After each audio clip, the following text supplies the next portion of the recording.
Bonjour, je m'appelle Shekina et je suis ravie de vous retrouver. Aujourd'hui, je vous propose de peindre un tableau. Vous allez voir, ça va être très très simple. Ce que je vous propose de réaliser, c'est ce tableau. Vous voyez, il est dans des tons jaunes et rouges. Vous pouvez choisir d'autres tons, libre à vous, mais je vous montre juste la technique. Nous allons montrer comment on fait cet effet de petite rose sur le fond et cet effet de peinture où le jaune rejoint le rouge un petit peu comme un ciel, un coucher de soleil. Vous allez avoir besoin pour ce tableau, bien sûr, d'une toile blanche. Ensuite, vous allez avoir besoin d'ornements en médium, de mosaïques. Ça, c'est le défi, vous savez, que je lance cette fois-ci. Un tableau, de la mosaïque, des ornements en médium, et vous allez voir le nombre de choses différentes que l'on peut réaliser avec ces éléments. Ensuite, des pinceaux, une règle, crayon, et puis de l'adhésif. On y va? Alors, vous commencez avec votre toile. Vous allez tracer 2 traits de façon à pouvoir avoir les 2 lignes que vous avez vues tout à l'heure. Pour tracer des traits sur une toile, ça n'est pas toujours très facile si vous commencez ici dans l'angle, dans la mesure où l'angle est légèrement arrondi. Vous risquez donc d'avoir des dimensions qui sont un petit peu différentes. Mon petit truc, c'est simplement de placer votre tableau droit, votre règle droite, et ensuite de tracer votre trait, de façon à ce que là, vous soyez exactement au même point. Je trace ici une trentaine de centimètres, sachant que j'ai au moins 1 centimètre qui touche la table, donc ça va vous faire à peu près 31 centimètres réellement. Je garde bien mon plateau, mon tableau droit, et je marque l'autre point. Je vais donc pouvoir maintenant tracer une ligne, ou plus exactement, je ne vais pas la tracer au crayon, je vais simplement mettre mon adhésif d'un côté à un autre du point, en mettant les points au crayon à l'intérieur de l'adhésif, de façon à tout à l'heure pouvoir les gommer. Une fois qu'on aura enlevé l'adhésif, on pourra simplement gommer ces traits de crayon.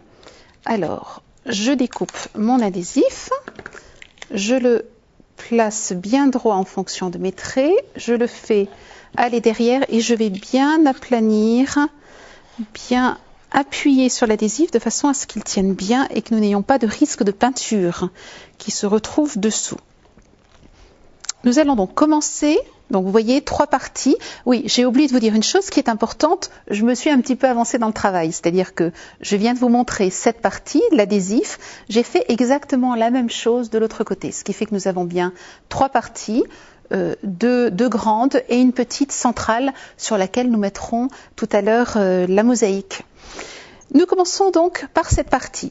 Je vais prendre donc un petit peu d'eau. Je vais prendre un pinceau. Je vais commencer par peindre ici le bord. Vous savez que le risque quand on met un adhésif, c'est d'avoir de la peinture qui va dessous. Donc, nous voulons l'éviter. J'ai pris donc mes peintures, du rouge et du jaune. Je prends un petit peu de rouge. Je ne mets surtout pas d'eau sur mon pinceau. Et je vais venir tapoter ici. Donc, je peins à sec, en fait, sans eau, de façon à ce qu'il n'y ait pas de risque de mettre de l'eau, de la peinture, sous l'adhésif. Et vous allez voir, c'est le principe, en fait, des pochoirs. Quand on peint au pochoir, on ne peint jamais avec de l'eau. Sinon, la peinture est trop liquide et vous vous retrouvez avec des bavures une fois que le pochoir est enlevé. Vous peignez aussi sur les côtés, vous n'oubliez pas, de chaque côté. Voilà. Et je vais maintenant prendre un pinceau beaucoup plus grand. Et là, par contre, attendez, vous savez ce que je vais faire? Je vais même un petit peu étaler la peinture de façon à ce que nous ayons une bordure de peinture rouge un petit peu plus large. Hein, ça vaut la peine, je pense. Voilà. Je prends ensuite mon pinceau qui, lui, est très large. Et je vais mélanger cette fois-ci un petit peu d'eau dans ma peinture. Avant de démarrer ceci, ce que je vous conseille, c'est de préparer un élément qui va être très important. Ce sont des petits bouts de papier absorbant. Alors, je vais en prendre au moins 5-6. Vous les chiffonnez. Voilà, vous allez comprendre dans un instant ce que nous allons en faire. Donc, je rajoute un petit peu d'eau dans ma peinture et je vais venir là peindre. Alors, moi, ce que je vous conseille, c'est de commencer par les bords. C'est beaucoup plus simple à gérer ensuite. Voilà, de ce côté-là aussi. Alors, vous voyez, on ne va pas jusqu'à l'adhésif, de façon à ce que la peinture qui est liquide n'aille pas sous l'adhésif. Et ensuite, voilà, on peut peindre, vous allez comprendre pourquoi dans un instant, pourquoi il importe peu de peindre dans un sens ou dans un autre. Donc, on remplit complètement notre premier carré. On se rapproche donc de notre petit bout qui est déjà peint.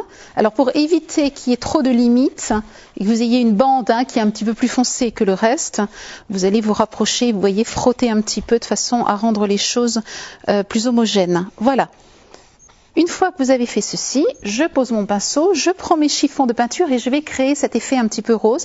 Simplement, vous voyez, en tournant mes petits bouts de papier absorbant. Alors ne le faites pas en ligne parce que sinon vous allez avoir des lignes et ça va pas être très très joli. Donc voilà, hop, j'en prends un autre et je continue simplement en tournant comme ça. Et vous voyez, ça fait un très joli petit motif qui donne un petit peu l'impression d'une rose. Voilà, je tourne. Vous regardez s'il y a des endroits où il y en a trop, où il n'y en a pas assez, vous modifiez selon vos goûts. Voilà, vous voyez, c'est tout simple à réaliser et ça vous donne un fond original. Je vous le montre un petit peu de plus près, voilà.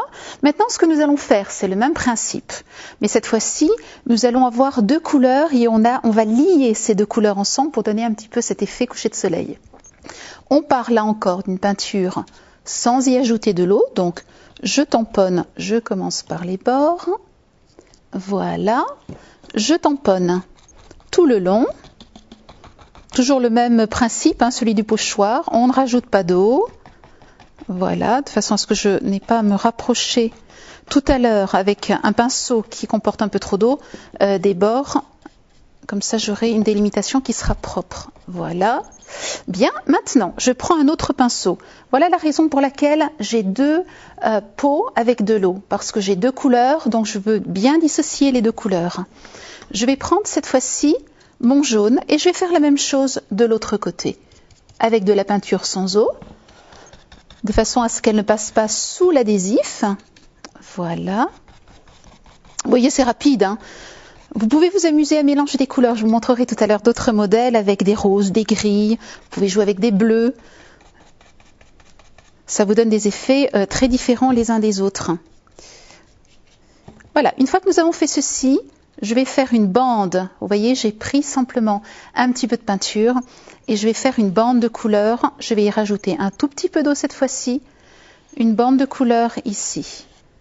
Je rajoute encore un petit peu d'eau, je mélange dans la peinture. Vous voyez, je ne me rapproche pas de mon adhésif, je reste bien éloignée. Je fais la même chose du côté rouge. Un petit peu d'eau. Et je vais venir faire une bande de ce côté-là. Voilà. De chaque côté. Je prends cette fois-ci un troisième pinceau que je vais très délicatement mouillé, je vais peut-être même un petit peu enlever l'eau, voilà, et je vais passer d'un côté vers l'autre. Je pars du côté rouge et je fais des va-et-vient comme ça, et je descends, et je descends, et je descends. Et voilà, je suis en train de joindre le jaune, je reste un petit moment de façon à ce que les deux couleurs commencent à se mélanger. Et je redescends, je ne vais pas trop près de mon adhésif, je remonte. Et je fais toujours des va-et-vient. Ne mettez jamais vos pinceaux d'un côté à un autre. Vous montez ou vous descendez. Vous ne passez pas de là à là, mais vous passez toujours d'un côté à un autre délicatement en remontant ou en descendant. Et vous voyez, les deux couleurs sont en train de se mélanger, ce qui vous donne cet effet de couleurs qui sont en train de faire un beau coucher de soleil. Voilà. Vous avez ici maintenant, vous voyez, sur le bord, de la couleur qui a coulé. Vous allez simplement peindre votre bord avec votre doigt, comme ça, des deux côtés. Je fais la même chose de l'autre côté. Je peins. Et voilà. Je vais juste un petit peu essuyer mes doigts. Et nous allons faire la même chose maintenant ici. Je pars donc du rouge. Alors, je ne mélange pas mes pinceaux. Vous vous rappelez, sans eau, le long de la bordure où il y a l'adhésif. Vous verrez, aucun de vos tableaux ne sera le même. Quand on fait ce genre de tableau, on n'a jamais le même tableau que quelqu'un d'autre. Et même si vous voulez le reproduire, vous n'y arriverez pas. Vous aurez toujours des tableaux uniques et c'est ça qui est génial. Voilà, je fais la même chose. Je repars avec mon jaune. Donc, je ne me trompe pas de peau. Je repars avec mon jaune cette fois-ci, peu importe, puisque de toute façon, ici, il n'y a pas d'adhésif. On peint les bords, ça va nous aider pour tout à l'heure. Voilà. Je peins bien ici. Alors, je vais monter un petit peu plus haut parce que notre tableau, là, est beaucoup plus large. Donc, je vais pouvoir mettre la peinture un petit peu plus haut. Là, je n'hésite pas à mettre de l'eau, vous voyez. Voilà. Et je rajoute, cette fois-ci, je prends le grand pinceau, je rajoute de l'eau dans ma peinture rouge et je fais la même chose que tout à l'heure. Je me rapproche, j'enlève un petit peu la délimitation de mon pochoir, enfin de la peinture que j'ai pochée tout de suite. Voilà. Et je vais descendre. Donc, je repars. Ce sont des va-et-vient. Vous vous rappelez, toujours... Ne tapez pas, ne peignez pas dans ce sens-là. Vous venez, vous repartez, vous venez, vous repartez. Et on descend. Cherchez la peinture jaune en bas. Voilà, on la récupère ici. Alors là, on passe un petit peu plus de temps de façon à ce qu'elle se mélange bien à la peinture rouge. Je redescends un tout petit peu plus bas. Et ici, je vais remonter maintenant. Je remonte. Vous voyez les couleurs comme elles se mélangent bien. C'est le même principe que ce qu'on a fait tout à l'heure. Et je remonte jusqu'en haut. Il ne va plus me rester qu'à faire les côtés. Comme tout à l'heure, vous utilisez votre doigt avec la peinture qui a débordé. Là, il n'y en a quasiment pas, donc je vais en rajouter. Je vais un petit peu tricher. Vous voyez, j'en rajoute ici. Et je vais en rajouter en jaune. Et je vais venir terminer ce mélange. Voilà. Voilà, je fais la même chose de l'autre côté. Nous allons laisser sécher et retirer l'adhésif. Et la première partie est déjà terminée. Je vous le mets de côté. Je vous ai préparé un tableau qui, lui, a eu le temps de sécher. Je décale juste ça de ce côté-là. J'essuie un petit peu mes doigts. Et voilà notre tableau qui a fini de sécher. Je fais un petit peu d'espace. Vous voyez, on se retrouve bien avec le jaune. Le dégradé de jaune et de rouge qui vous donne du orange en fait. Et ensuite ici ces effets que nous avons fait avec les petits bouts de papier absorbant. Ce que nous allons faire maintenant, c'est prendre les petits éléments que nous avons d'ornement des médiums et nous allons les peindre. Vous allez peut-être avoir besoin. Alors, ce que j'ai fait pour cet atelier-là, ce sont des ornements peints en blanc. Je trouvais que c'était joli. Je trouvais qu'on avait suffisamment de choses au niveau technique à travailler dans la peinture, donc j'ai voulu quelque chose de plus sobre au niveau des ornements. Donc on a simplement peint, je vais un petit peu pousser tout cela, regardez, je vais mettre ça sur le côté pour que vous puissiez voir un petit peu mieux. Celui-ci aussi. Voilà, vous allez prendre un petit peu de peinture blanche et vous allez venir, donc là, rien de plus simple, il vous suffit de peindre l'ornement, un petit truc. Je vous conseille de commencer, avant d'avoir tout peint de ce côté-ci, de commencer par le bord, de façon à pouvoir tenir avec votre doigt, sans tacher votre doigt, le milieu de l'ornement. Vous peignez l'extérieur, le bord, et une fois que le bord est peint, vous posez votre ornement et vous n'avez plus qu'à peindre, vous voyez, le dessus. Je vous le disais, une fois que ce sera sec, il est possible que vous ayez besoin de peindre une deuxième fois parce que vous allez voir le médium apparaître à travers où le médium va absorber. Donc vous allez peindre une fois, deux fois. Quand vous aurez terminé avec un pinceau un petit peu plus fin, là je vais vous le faire rapidement, vous allez faire donc le cœur de la marguerite et il vous suffira ensuite, au dernier moment, de les placer et de les coller. Une chose, nous allons en venir maintenant à la mosaïque. Vous savez que le défi que j'ai donné, une toile, de la mosaïque, des ornements, avec différentes possibilités. La mosaïque que j'ai choisie aujourd'hui, c'est une mosaïque qui représente de tout petits miroirs. Donc, j'ai trouvé très sympa de pouvoir écrire des lettres. Donc, vous allez ici placer votre mosaïque de façon à écrire le mot que vous avez envie d'écrire. Ça peut être, si vous souhaitez lui mettre par exemple dans votre entrée, vous pouvez très bien mettre votre nom de famille, mettre bienvenue. Moi, j'ai choisi de mettre le mot fleur parce que c'est un prénom et parce que ça représente aussi ce qui est juste au-dessus, les fleurs que nous allons placer tout à l'heure. Donc vous voyez, il vous suffit de les mettre les uns à côté des autres. Alors, ce que je fais, moi, pour être sûr qu'ils soient droits, c'est qu'avant de les coller, donc je les place tous, je crée mon mot, et pour bien vérifier qu'ils sont droits, je vais les rendre, je vais utiliser ma règle de façon à bien les rendre droits, vous voyez. Une fois que vous avez placé vos mosaïques, très délicatement, je suis en train de mettre de la peinture, ce n'est pas très grave, vous allez placer donc vos mosaïques et vous allez venir avec votre colle donc à mosaïque, vous allez venir coller chaque petit élément sur votre toile. Je pense à une chose. Vous vous dites peut-être, ah oui, mais si je rate cet élément-là, qu'est-ce que je fais?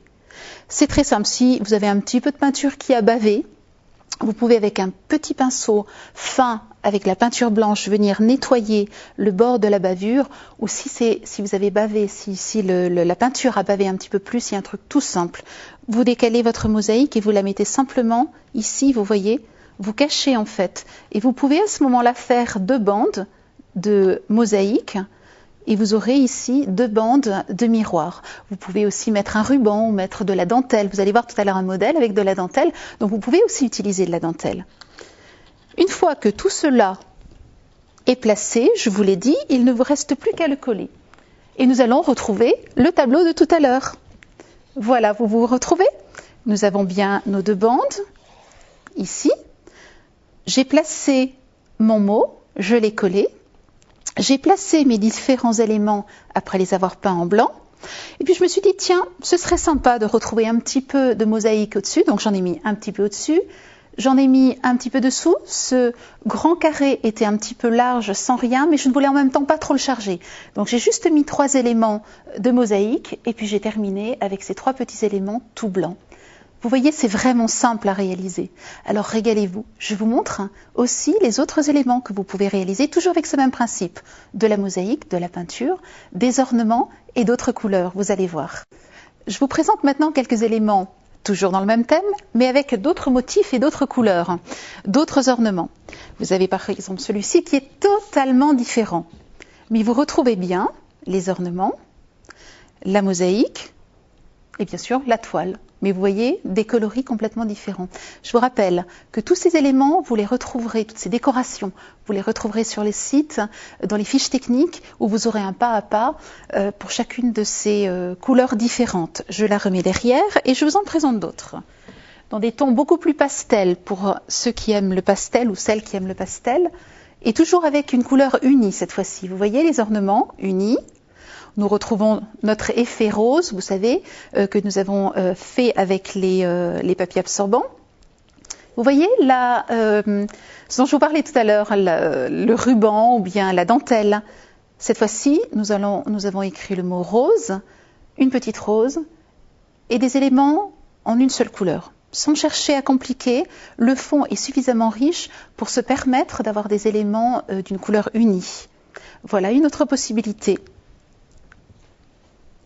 Dans un ton encore différent, plutôt dans les bleutés et dans les verts, je vous propose celui-là. Toujours la même chose, on retrouve bien nos éléments en médium et notre mosaïque. Là encore, vous retrouverez la fiche technique sur notre site. Et je termine par un tableau un petit peu plus petit. Donc vous voyez qu'on peut choisir des tableaux de différentes tailles. Je suis partie ici sur un grand tableau, mais vous pouvez très bien travailler sur un tableau plus petit. Cette fois-ci, c'est une danseuse. Nous avons encore les éléments de mosaïque. Vous avez vu d'ailleurs, dans les autres tableaux, la mosaïque est soit verte, soit bleue, enfin de différentes couleurs. À vous de choisir aussi la couleur que vous souhaitez. Et puis vous avez là un élément complètement différent en ornement. Vous avez un personnage un petit peu plus grand. Donc c'est une autre possibilité. Et ici, nous avons simplement tamponné. Là, vous retrouverez, je vous le disais tout à l'heure, vous retrouverez encore cette fiche technique sur le site. N'oubliez pas de signer, parce que je sais que ce sera une œuvre unique. Donc c'est intéressant d'avoir votre signature sur votre propre chef-d'œuvre. Je me réjouis de voir ce que vous allez faire. Et n'hésitez pas, envoyez-nous des photos, envoyez-nous des fiches techniques et nous les regarderons avec grand plaisir. À très bientôt pour de nouvelles aventures. Au revoir.